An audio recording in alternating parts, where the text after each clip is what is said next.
ওয়া ইতাই যিল কুরবা কুরবা, আত্মীয় স্বজনের হক তাদের কাছে পৌঁছায়া দেন।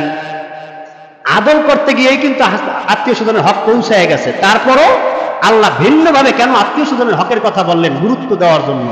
কারণ এই দুনিয়ায় ভাই বোনের ঠকাইবে, বোঝেন নাই?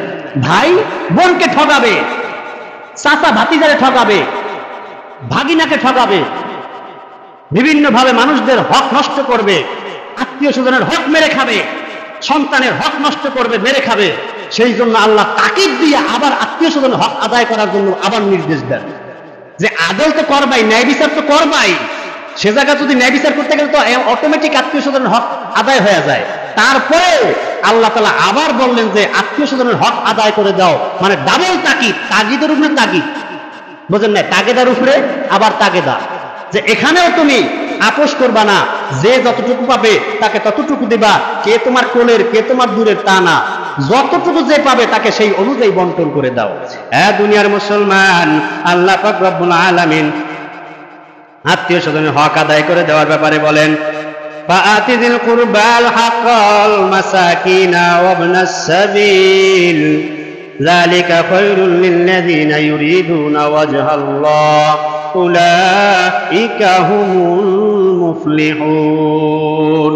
আল্লাহ তাআলা বলেন আত্মীয় স্বজনের হক আদায় করে দাও, মিসকিনের হক আদায় করে দাও, গরিবের হক আদায় করে দাও। একজন পথিক মিসকিন তোমার দুয়ারে আসছে, তাকেও তুমি ফিরাইয়া দিও না, তার হকটা তুমি পৌঁছায়া দাও। গরিবের হক যেই জায়গায় আল্লাহ তাআলা পৌঁছায় দেওয়ার জন্য বলেন, একজন ভিক্ষুকের হক যেই জায়গায় পৌঁছায় দেওয়ার জন্য বলেন, সেই জায়গায় মুসলমান কি করে তুমি তোমার অরিষ্ঠ দাও? কেমন করে তুমি জালেমের কাতারে দাঁড়াও? বোনের সম্পদ ধ্বংস, নিজে আত্মসাৎ করে নাও, সব সম্পদ এক কোলারে দিয়ে দাও, আরেক কোলারে মোটেও দাও না। কি করে তুমি এটা করো? আল্লাহ তাআলা বলেন যদি আল্লাহর পক্ষ থেকে রহমত পাইবার চাও, যদি তোমরা সফল হইবার চাও, যদি তোমরা জান্নাত পাইবার চাও, তাহলে তোমরা হক আদায় করে দাও, ন্যায় বিচার করো, আদল করো, ইহসান করো। হে দুনিয়ার মুসলমান,